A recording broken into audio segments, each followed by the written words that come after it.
Alright guys, I'm making a video today about how to install this Traxxas part number 8379 on the Traxxas Fortec 2.0. This part is a spool or a locker, basically locks up your differential.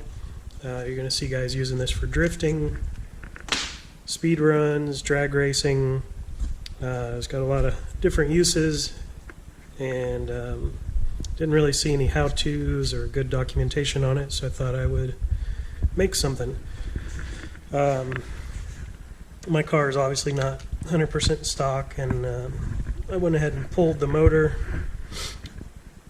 and I've got some screws already loosened up just to make this process faster and easier for you to watch. So first step, I like to pivot the battery clip out of the way, and we're going to loosen these 1, 2, 3, and 4 bolts for the hold down that holds down the motor, and it's also acting as a brace for the chassis itself. I've already loosened everything except this one, so you don't have to watch me unscrew bolts. You know how to unscrew things. Take that, set it out of the way. You might notice I've got a Mod 1 spur in here. The speedrun guys don't like to give out a lot of details, so out of respect for them, I'm not going to give away all my details on that, but these do exist out there. So next step, if you've got upper camber links, you'll want to remove those because this upper diff case is coming off. The other thing that I did already is I disconnected the shocks from the upper shock tower. Again, very easy. It shouldn't need explanation. Just single screws that go through the shock towers there. So you'll pull the upper camber links if you've got them, and then the toe arms, again, if you've got them, just one side has to come loose. And pull that out of the way.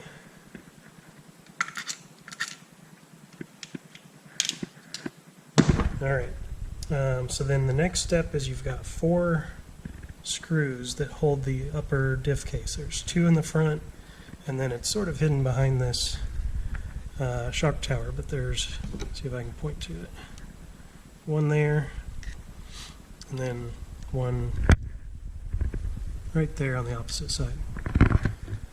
And again, I've helped shortcut some time. I only tightened up 2 of these.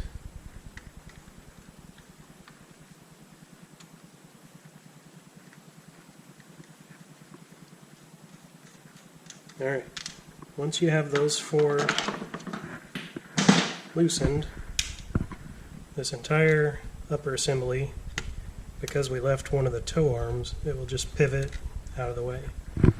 What you can do is pick up your shaft where the spur gear is, just slightly up and over, gives you some clearance, and then your differential will come out. Your dog bones are probably going to fall out when you do that. Not a big deal. So first step here, in your Fortec kit, you should have had these little bitty Allen wrench, and it will fit the outdrive on the differential. And you're going to go ahead and pull that off.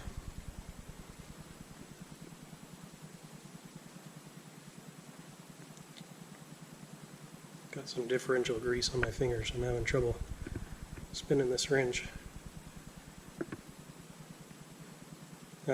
Another thing to note here is that the differential should be covered in grease where the 2 gears are meshing. Because I already opened this up and got things prepared, I cleaned everything up and wiped it down. So once you get that unscrewed, whoa, thing just popped out of there. Really good idea to keep things organized in a little Tupperware or something like that. So once you get that unscrewed, literally just slides off. One thing here, your bearing will be on there. This side slides right off pretty easy. Again, one of those little shortcuts I took for creating this video to make it faster, because this side, the side that's on the plastic differential cup, is a snug fit. It's this one with the bigger bore on it, so it fits, you know, there on the diff cup, and this is a tight fit. You're gonna have to work at it, you know, go around one side and then come the other side. One thing that I did that worked pretty decent, needle nose pliers wouldn't get under it, but my dikes would, the tip of it. So I'd get it in there and pry it up, rotate this thing around, do it again. It seemed to work. If you get really frustrated with it, maybe take a break and come back to it, but it will come off. It does slide off. So at this point, you've got your differential with no cups, no bearings, and the next step, I dropped my wrench. There we go. Okay, so next step is we're going to pull these 4 bolts for the ring gear.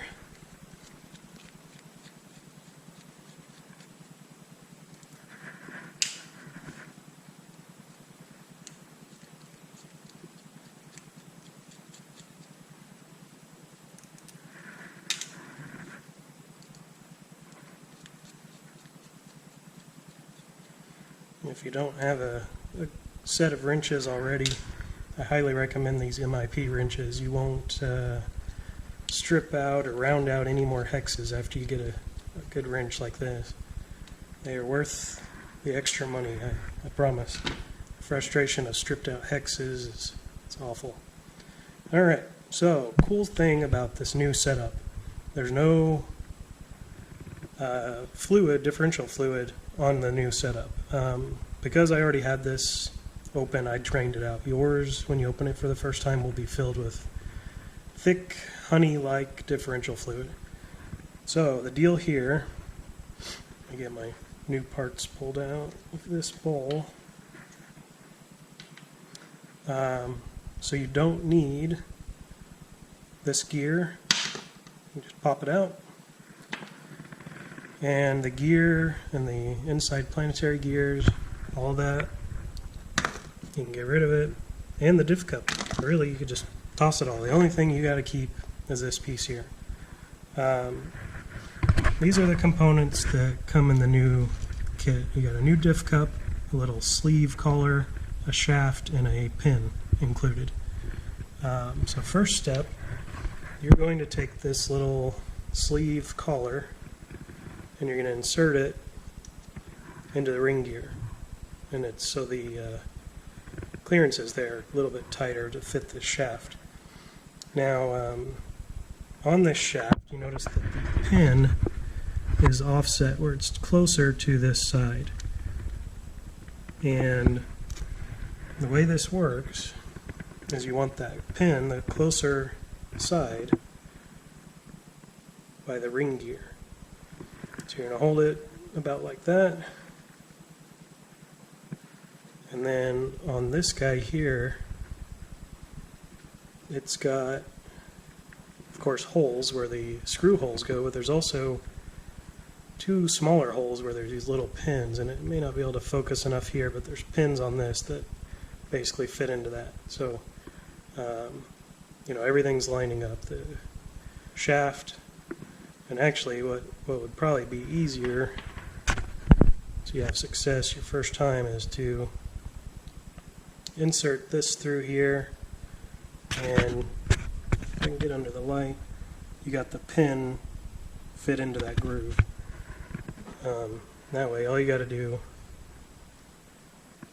slide this guy in, rotate it where the pins lock into those holes, and at this point I've got a locked differential. It won't move, and there's a very small amount of play there, but it's not enough to be an issue. There's a groove for the pin, and it's got some extra space. Alright, let's scoot the car out of the way. We got our screws for the differential. And again, no gaskets, no differential fluid, because there is no longer gears moving inside there. Remember that you're putting these screws into plastic, so if you are the type to strip out plastic, that happens pretty often. Just be cautious. You're snugging it up. You're not trying to come on now. Not trying to be He-Man or show off how strong you are. We're going to get these tightened in. One of the reasons why I chose this product over some aftermarket products was that it's original Traxxas parts, so it fits right the first time. You're not going to have any fitment issues. The other thing is that it's lighter than some of the other setups. Some of the other setups, you get these large metal pieces that go inside the original diff cup and have, these, you end up seeing as the outdrives. And it's great, those work, but you're also adding some additional weight.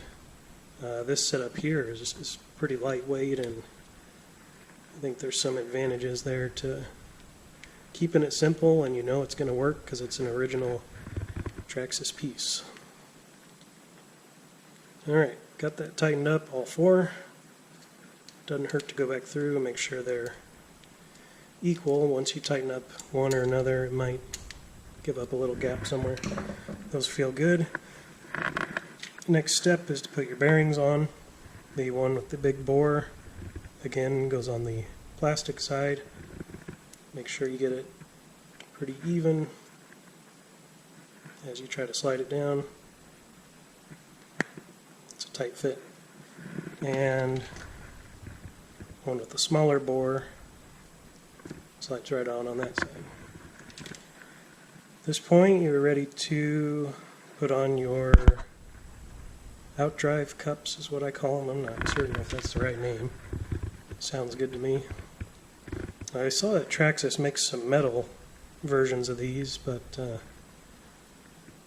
guys going over 150 miles an hour with the Fortec using these plastic ones, so get the impression they're just fine. Same deal here. You're tightening a metal screw into a plastic piece. Don't go crazy. Don't strip it out. It is there to go through the metal bar.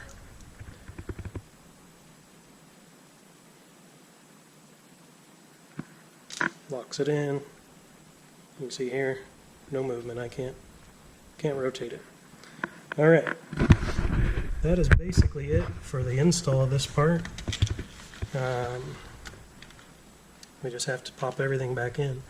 I like to set the dog bone into the wheel side first, and then sort of hold the differential up. Same thing on both sides. And then you should be able to just set it down. Make sure your pinion and the gear ring pinion are all seated down all the way, the bearings in. Actually see that it just popped in a little bit further after I did that. When you go to put things back in, you should be able to just swing this back over.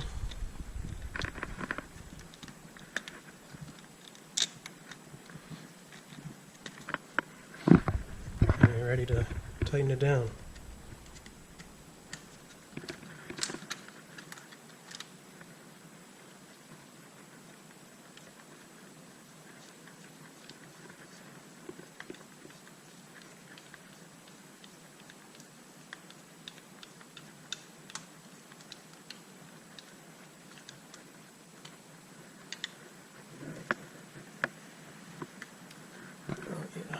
That screw.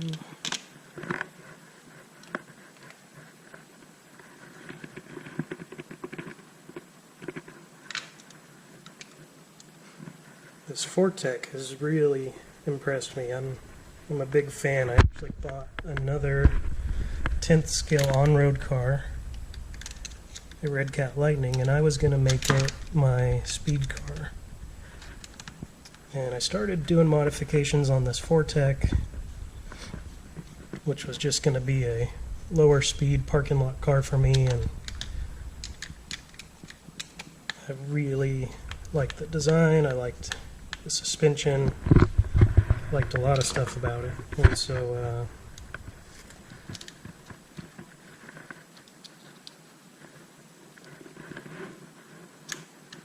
probably a good idea to put this arm back on so your dog bone doesn't pop out like what just happened to me. So if you get too far along and the dog bone's popping out, then you're stuck and you gotta unscrew everything.